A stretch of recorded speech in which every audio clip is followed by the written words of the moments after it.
കലക്കാതെ കുളിക്കടാ. ശരി. എണ്ണപ്പനയുടെ ലോൺ കാര്യം എന്താ അച്ഛാ? വന്നയാളിന് ഇത്തിരി കൈമടക്ക് കൊടുത്താൽ ശരിയാകുമെന്നാ പരമശിവൻ പറഞ്ഞു. കൈമടക്ക് കൊടുത്താലും കാര്യം നടക്കുമല്ലോ. കൈ മടക്കുന്നതിന് മുമ്പ് ഹരികൃഷ്ണമായിട്ടൊന്ന് ആലോചിക്കണം. ഞങ്ങളെ പോലെ അച്ഛന് എഴുത്തുമായനെ അറിഞ്ഞൂടാത്തോണ്ട് ആ പരമശിവൻ പറഞ്ഞു പറ്റിക്കും. കൊല്ലം 20 ആയടാ. ആ പാവം എന്റെ കൂടെ നിൽക്കുന്നു. ഈ 20 കൊല്ലം കൊണ്ട് ആ പാവം വീട് 2 വെച്ചു. അതച്ഛൻ അറിഞ്ഞോ? അങ്ങേരങ്ങനെ ഉയർച്ചയുടെ പടികൾ കേറിക്കൊണ്ടിരിക്കുക. ഭാഗ്യമല്ല എന്ന് പറയാ.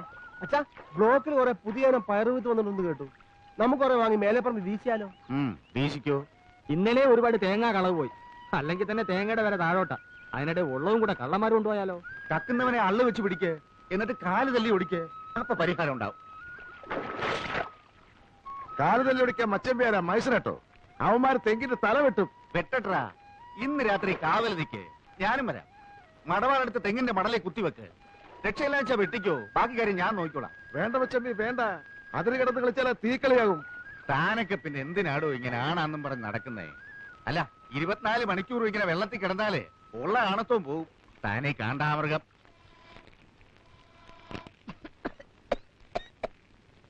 അമ്മേ, എന്താ വെന്തോ? വേകുമ്പോഴേ മണിയടിക്ക. മോനങ്ങ് പോ. വല്ലാതെ വിശക്കുന്നുണ്ടല്ലേ? പകൽ നേരത്ത് ഒന്ന് പുറംപണി ചെയ്യാൻ ഇവിടെ ഇഷ്ടം പോലെ ആൾക്കാരുണ്ട്. ഇവിടെ താമസിച്ച് പണിയാനാണ് അമ്മേ ഒരാളെ കിട്ടാത്തത്.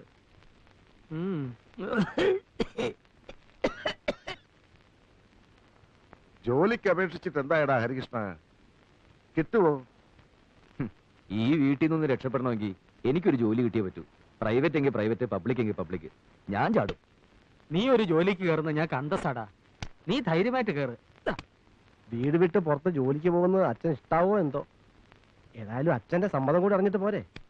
ഇങ്ങനത്തെ ഏട്ടന്മാരുണ്ടാവുന്നില്ല നല്ലതേ. ജനിക്കാതെ ഞാനൊക്കെ ഗർഭത്തിലേ തൂങ്ങിച്ചാണമായിരുന്നു.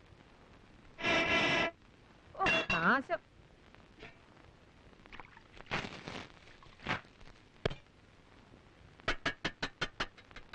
ഇത്ര വേഗം ചോറായോ? എന്നിട്ട് വയ്യ. എല്ലാം കൂടെ വെട്ടി വിഴിഞ്ഞേക്കരുത്. ഉണ്ടിട്ട് കളിക്കാം. വാ. നീ എന്തിനാടി മണി അടിച്ചത്? ഇത് മരണമണിയാ.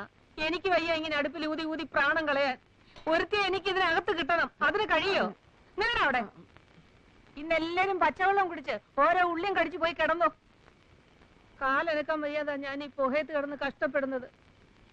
ഈ ആണുങ്ങളുടെ വേഷം കെട്ടി നിൽക്കുന്ന ഒരൊറ്റ കഴുതിക്കെങ്കിലും എന്നെ ഒന്ന് സഹായിക്കാൻ തോന്നുന്നുണ്ടോ? നീ ബഹളം വെക്കണ്ട, വഴിയുണ്ടാവും.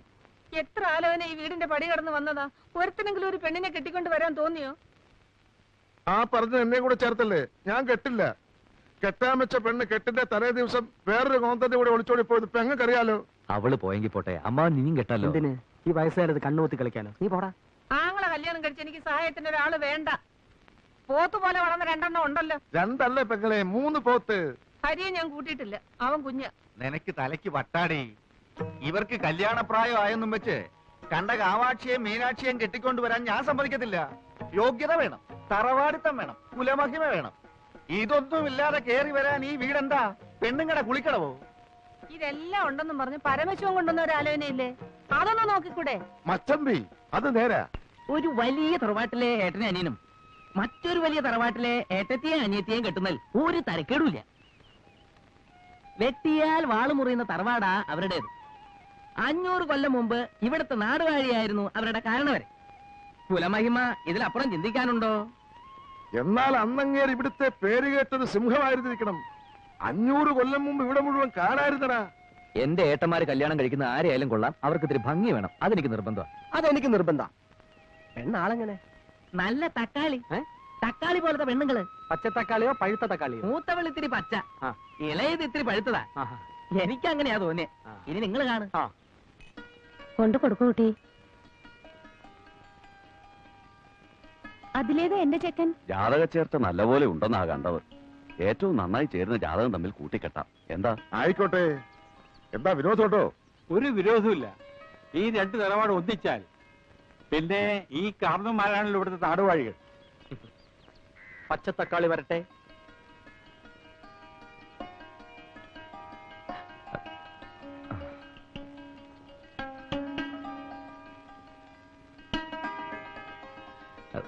ഞാനാ നീന, ഏട്ടന്മാര് വരാ. അയ്യോ, പരിചയപ്പെടുത്താനങ്ങ് മറന്നുപോയി. മൂത്തവൻ അവൻ ജയകൃഷ്ണൻ, 2ാമനായി ഇവൻ ഗോപികൃഷ്ണൻ. നേരെയൊക്കെ നോക്കി കണ്ടോടാ.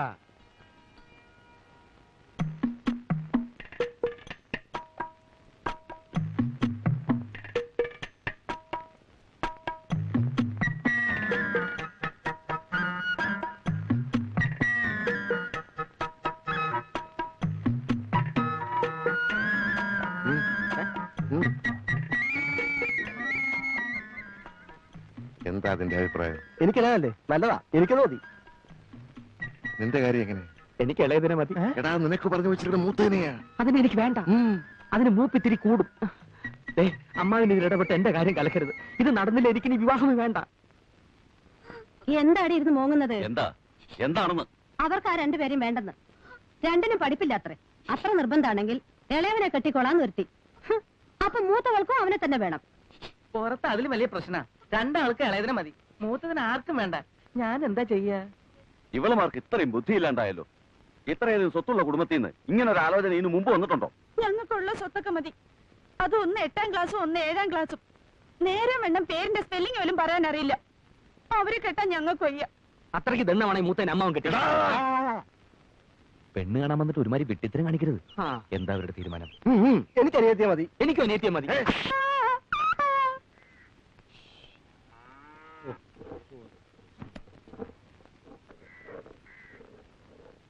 ഈ കല്യാണമെങ്കിലും നടക്കുമെന്ന് എഴുതി, അതും കലങ്ങി. ഇനിയിപ്പോ എന്താ ചെയ്യാ?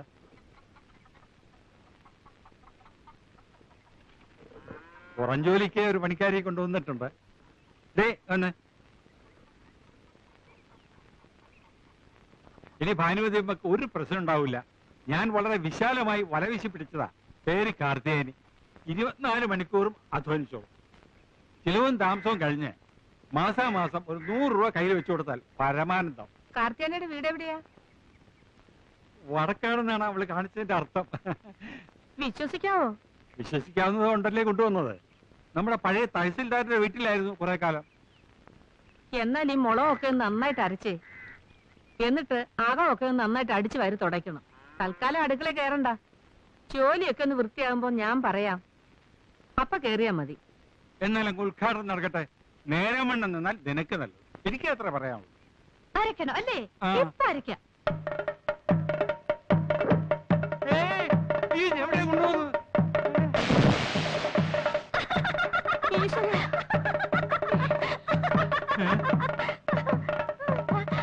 പൗഡർ ഇട്ടേരാട്ടാ.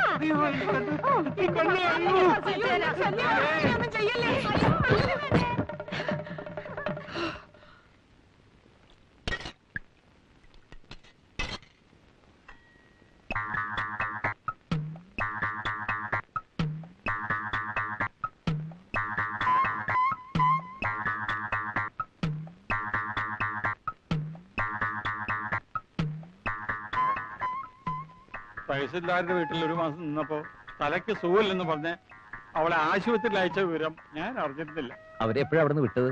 അതും വിട്ടതല്ല അത്രേ. സുഖമായെന്നും പറഞ്ഞ് അവളെ ഇറങ്ങി പോകുന്നതാ. അവളെ അമ്മിക്കല്ലെടുത്ത് തന്റെ തല ഇട്ടിരുന്നെങ്കിൽ ഈ കഞ്ഞി ഞങ്ങൾക്ക് തന്നെ 16 ലിറ്റർ കുടിക്കായിരുന്നു. അതെ. എന്നിട്ട് അമ്മക്കുട്ടി കിട്ടിയോ? അത് ഞാൻ മുങ്ങിയെടുത്തടാ. ഭാഗ്യത്തിനത് പൊട്ടിയില്ല.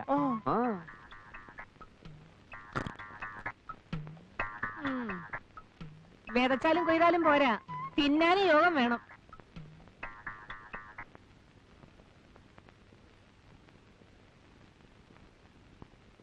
നീ ഉറങ്ങിയോടി? അയ്യോ, എല്ലാ ജോലിയും ഒറ്റയ്ക്ക് ചെയ്ത് നിനക്ക് പെട്ടെന്ന് വയസ്സായല്ലോടി.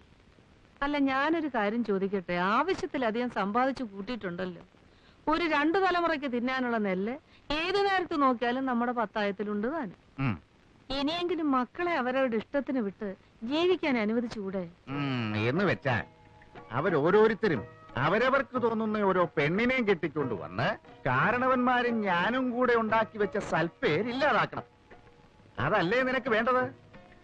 ഓ, സൽപ്പേര്. ആ സൽപ്പേരാ എന്റെ 2 കാലിലും നീരായിട്ട് കിടക്കുന്നത്. കണ്ടോ? നിങ്ങൾക്കത് പറഞ്ഞാൽ മനസ്സിലാവില്ല. ഒന്നിൽ എനിക്കൊരു കൈസഹായത്തിന് ഒരാളെത്താ, അല്ലെങ്കിൽ ഒരു ഇത്തിരി സ്നേഹിക്കാൻ ഒരു മരുമോളെത്താ. ഇത് രണ്ടിനും കഴിയില്ലെങ്കിൽ നിങ്ങളെ ഒരു തന്തയായിട്ടും മക്കളെന്ന് പറയുന്ന ആ കോന്തന്മാരെ മക്കളായിട്ടും കണ്ടിട്ട് എനിക്ക് എന്താ കാര്യം? എന്നെ ധിക്കരിക്കുന്നത് നിനക്കൊരു ശീലമാ. അത് ഞാൻ കാര്യമാക്കാറില്ല. എന്നാ നിന്റെ വാക്കും കേട്ടോണ്ട് മക്കളാരെങ്കിലും കിടന്ന് തുള്ളിയാലേ മക്കളാന്നൊന്നും ഞാൻ നോക്കത്തില്ല. ഇതൊരു തരം മാടമ്പിത്തര. ഇത് ഒഴിവാക്കുന്നത് ആ വയസ്സുകാലത്ത് ബുദ്ധി. പണ്ടത്തെ കാലത്തെ കൊല്ലത്തിലൊരിക്കൽ ആൾക്കാർക്ക് വയസ്സ് കൂടുന്നത്. ഇപ്പൊ ഒരൊറ്റ ആഴ്ച കൊണ്ടാ ഓരോരുത്തർ കിളവന്മാരാകുന്നത്. ഈ മനുഷ്യന്റെ മനസ്സൊന്നും മാറുന്നില്ലല്ലോ ഭഗവതി.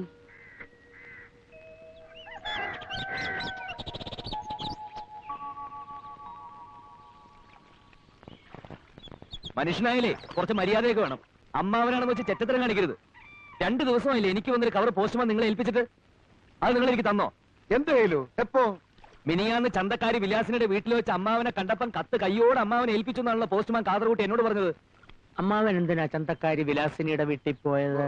ആ വിലാസിനിക്ക് കുറച്ച് ഇഞ്ചി വേണമെന്ന് പറഞ്ഞു. ആഹാ. അത് സംസാരിക്കാനാണ് ഞാൻ അവിടെ പോയത്. ആ, ഇഞ്ചി കച്ചവടം നിർത്തി കാര്യം പറ. പൊള്ളാച്ചിന്ന് എനിക്ക് വന്നൊരു രജിസ്റ്റർ പരിചയത്തിന്റെ പേരിൽ അമ്മാവൻ ഒപ്പിട്ട് വാങ്ങിച്ചു എന്നാണ് ആ കാതർകൂട്ടി എന്നോട് പറഞ്ഞത്. അത് എവിടെയെന്നാ ചോദിച്ചത്? ഓ അത് നേരാ. അത് ഞാൻ എന്റെ ട്രൗസറിന്റെ പോക്കറ്റിൽ ഇട്ടിട്ടുണ്ട്. ഓ, അതെനിക്ക് വന്നൊരു അപ്പോയിന്റ്മെന്റ് ഓർഡറാ. പൊള്ളാച്ചിയിലെ PKT പാഴ്സൽ കമ്പനിയിലെ മാനേജിംഗ് ട്രെയിനി ആയിട്ട് എന്നെ വിളിച്ചിരിക്കുക. ഇവിടുത്തെ ബ്രാഞ്ച് മാനേജർ പറഞ്ഞിട്ടാണ് ഞാൻ ആപ്ലിക്കേഷൻ അയച്ചത്. ആ ട്രൗസറോടെ അമ്മാവ? ആ സാധനം എന്റെ കീസേ കാണും. ട്രൗസറോടെ? ആ ട്രൗസറാ ഞാൻ ഇപ്പൊ ഇട്ടിരിക്കുന്നത്. ഓ, എന്റെ ജോലി കഴിഞ്ഞല്ലോ ദൈവമേ. ഇതൊന്ന് ശരിയായി കിട്ടാൻ ഞാൻ എവിടെയൊക്കെ അലഞ്ഞതാ. ഏത് പോക്കറ്റിലാ? ഇവിടെ കാണാം. ആ, അനക്കാതെ. വരട്ടെ തുറക്കുന്നതിന് മുമ്പ് അത് വെയിലത്ത് വെച്ചൊന്ന് ചൂടാ. ഇത് ചൂടാക്കുന്നതിന് മുമ്പ് എനിക്ക് വേറൊരു സാധനം തണുപ്പിക്കാനുണ്ട്. കേട്ടിടത്തോളം വെച്ച് ഇതാകപ്പാടെ ഒരു നനഞ്ഞ പണിയാണല്ലോടാ. നിന്റെ കയ്യിലുള്ള പഠിത്തം വെച്ച് ഇതിലും വലുതൊന്നും കിട്ടൂലേ? ഇപ്പോ മാനേജ്മെന്റ് ട്രെയിനിയാ, പിന്നീട് മാനേജർ ആകാം. ആ, നീ പറയുന്നതൊന്നും എനിക്ക് മനസ്സിലാവുന്നില്ല. അന്തസ്സുള്ള പണിയാണോടാ മച്ചമ്പി? ആവശ്യത്തിന് അന്തസ്സൊക്കെ ഉണ്ട്. PKT എന്നൊക്കെ പറയുമ്പോ തന്നെ ഒരു വെട്ടിപ്പൊട്ടണ പോലില്ലേ? എന്ന് പറയുമ്പോൾ അതിലും ശബ്ദമുണ്ട്. ഇത്രയും ദൂരത്തേക്ക് പോകുന്നതിലേ എനിക്കൊരു മനപ്രയാസമുള്ളൂ. വായിക്കാൻ അറിയാൻ മേലാതെ മച്ചമ്പി എന്തിനാ കടലാസ് പിടിച്ചോണ്ടിരിക്കുന്നത്? അത് ഇവന് കൊടുക്ക്.